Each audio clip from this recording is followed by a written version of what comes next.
All Elite Wrestling brought us Maximum Carnage on Saturday night with Collision, but did AEW maximise their ratings? We're going to find out right here, right now. Welcome back, guys, to Fog Wrestling. Another AEW video, another ratings video. Another Tony Khan nightmare. Is he in despair?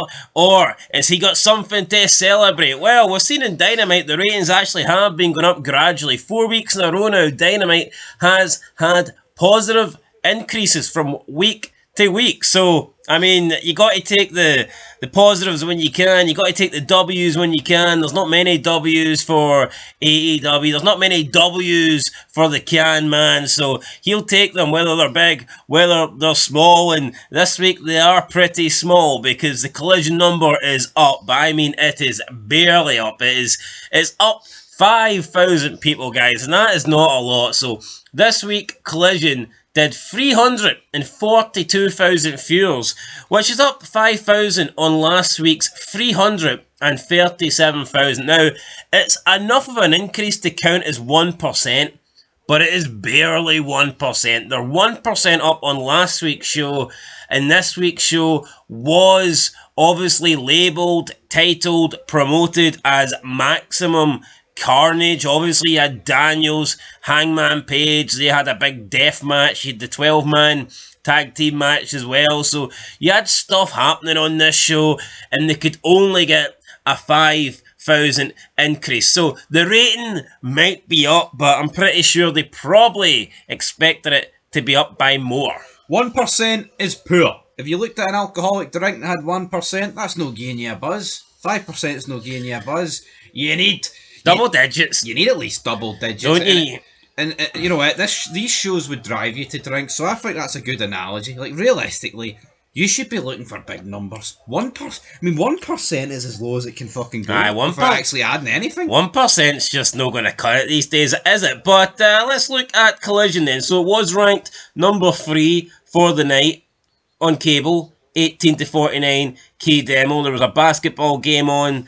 Obviously, that did the best number. There was also the Commanders versus the Lions game in the NFL, the playoff, and that had 34.6 million viewers. So, you know, you consider that Collision was going up against the NFL. I mean, maybe this number's not that bad after all, because, I mean, if you've got the NFL to choose from and you've got AEW, you're probably going to be watching the NFL. Probably. I mean, anybody cool is going to be watching the NFL, but, I mean, 34.6 million... That's not to be sniffed at, but at the same time, why couldn't Tony get it? Why couldn't Tony get it? Now, if we look at the trailing last 4 weeks, it's actually down 22%. So the last 4 weeks, Collision's been averaging at 439,000.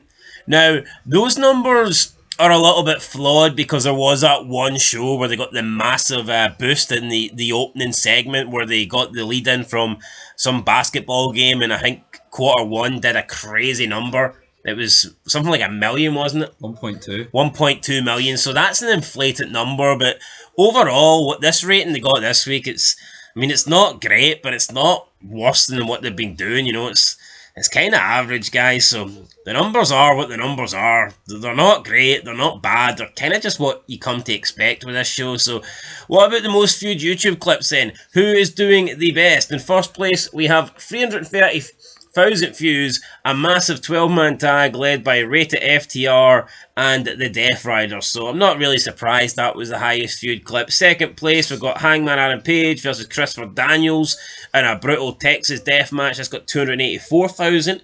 Third place, could the Acclaimed work out their recent issues? 139,000. Obviously, the answer to that turned out to be no. The Acclaimed are no longer with us. They ain't dead. They're just they're going their separate ways. They're doing a Billy and Chuck. They're deciding not to get married. They've chucked it. Yeah, in the bucket. Fourth place, Okada, AEW Continental Champ defends versus familiar rival Ishii. That's got 77,000. Honestly, not sure how, but it did. Fifth place, did Julia Hart feel the wrath of Harley Cameron? 76,000. Sixth place, are recently reunited Undisputed Kingdom versus STP in Trios Action. Shane Taylor Promotions absolutely suck. No love for them. I'm surprised this got this high, to be fair. It's not even high, but I'm surprised it did better than the other two clips. 7th place, Dustin Rhodes, Ring of Honor World 6-man Tag Team Champions prove a point, 63,000. And in last place is Tony Storm, ready for a title opportunity at Grand Slam Australia, 53,000. Kind of disappointing to see Tony Storm there at the bottom. But, I mean, it is what it is. I guess she's a rookie after all, so she's doing rookie numbers. But, you know, we're going to combine the quarter hours into this video as well. And the reason we're doing that is because, I mean, WrestleNomics, Brandon Thurston, I mean, what's he doing? He's taking, like, weeks now. He's taking years to get the ratings out, man. We're paying top money. We're paying the big bills. We're paying the big bucks. We're paying the Tony Khan contracts here to get these numbers for AEW, WWE. And this guy's sitting with his thumb up his ass, man, waiting about 2 weeks to distribute them. What's happening? It's not good enough. We're actually paying customers here. See if Gus Fring distributed the meth like this, Walter White would have said, "Nah, you're all right. I'll find someone else." What if Raw went?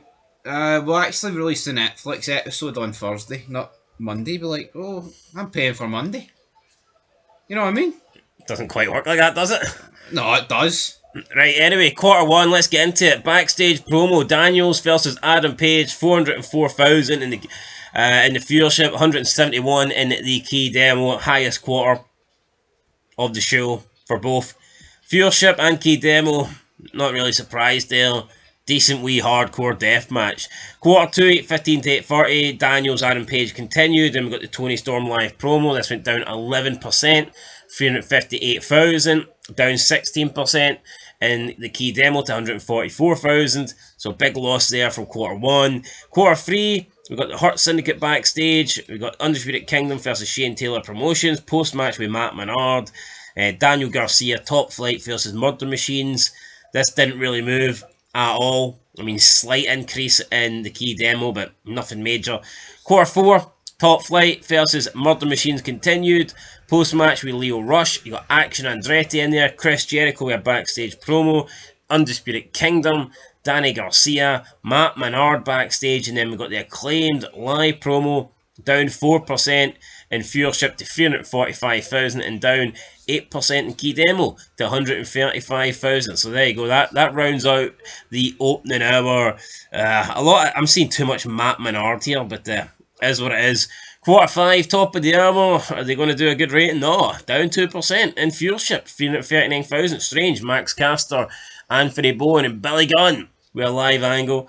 Obviously, they broke up, so unlucky for them. Scissor me! There you go. Swerve Strickland backstage promo, Okada versus Tomohiro Ishii. Aye, so I mean, down 2% here in viewership. Not good. Quarter six, speaking of not good, Okada versus Ishii continued. Dustin Rhodes versus Adam Priest. And Julia Hart versus Harley Cameron. Take your pick who's to blame for this massive drop-off. 14% lost in viewership, down to 293. But, I mean, even when the number's that low, you're losing 14%, but you're actually losing that much of the actual viewers. So, aye, what, down 38,000?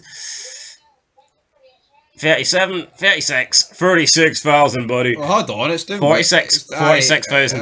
Got it out there eventually. Got it right.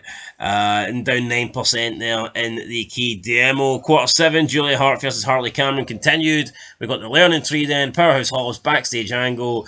Then we got the beginning of the 12-man tag. This didn't go up in viewership. Again, no increase here.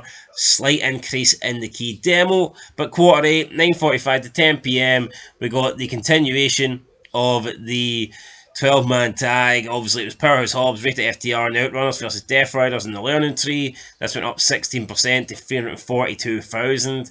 And it went up 12% in the key demo to 140,000. So, decent increase here for quarter 8, and I mean, that's what you want. That's the way it should be. Your main event should be bringing in a big increase at the end, because you're putting your main event guys in the main event spot. And I don't know, man, it doesn't matter which company I'm watching, I just find it not even embarrassing. I don't know, it's kind of sad when you see SmackDown or Collision or Dynamite or Raw and you're seeing the main events just constantly drop off, man.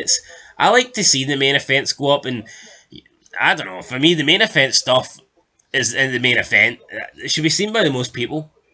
I just don't like this idea where the main event stuff is being seen by the least amount of people. It doesn't make any sense to me. It's like the ending of, you get the ending of a TV episode. It's like that's when the cliffhanger's going to kick in. That's when the good part's going to kick in. It's like, who watches like 45 minutes of an hour show and then doesn't watch the last 15 minutes? It's like nobody does that. But in wrestling, it's just fucking weird when you get the massive drop off at the end. So yeah, I mean, decent increase here for quarter 8. Yeah, I mean it is, but at the same time, it is. But my problem is you've got guys like Moxley, his crew, which are they've got the belts, all that stuff. You've got Edge, you've got Rata FTR, the whole shebang. You've got Jericho, and it's like these guys muster 3-4-2. Wrestling is so fucking dead, man. It's unbelievable. You've got guys who've main evented Manias here. Big pay-per-views in WWE. Multiple time world champions. And this is their whack on a Saturday. Saturday.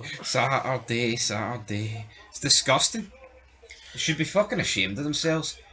I just want to point out, FTR are not the ones that main evented WrestleMania, nor will they ever main event WrestleMania. No, although, I mean, to be fair, with Triple H in charge, they couldn't main event the fucking spare room in JD's mama's house.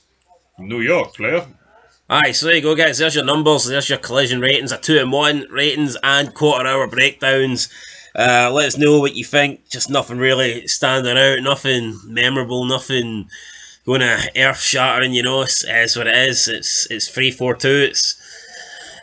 It's kind of the new norm for Collision, isn't it? So, aye, we will catch you in the next one. Being Fog Wrestling, thanks for watching. Let us know your thoughts down below, and aye, tell us what you think of AEW. Peace.